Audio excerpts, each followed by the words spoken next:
ஆலயா cotton trending வேட்டிகள் ஷர்ட்டுகள்.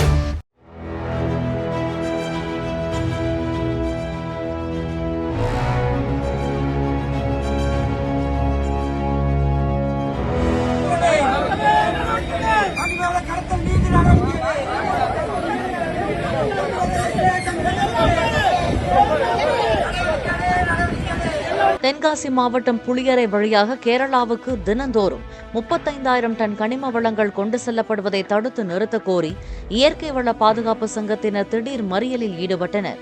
இந்த போராட்டத்தால் போக்குவரத்து பாதிக்கப்பட்ட நிலையில் மறியலில் ஈடுபட்ட 35 பேரை காவல்துறையினர் கைது செய்தனர். ஆலயா காட்டன் ட்ரெண்டிங் வேட்டிகள் ஷர்ட்டுகள். பிளே ஸ்டோர் மற்றும் ஆப் ஸ்டோரில் இருந்து பாலிமர் செயலியை QR கோடு மூலம் பதிவிறக்கம் செய்யுங்கள். செய்திகளை உடனுக்குடன் பெறுங்கள்.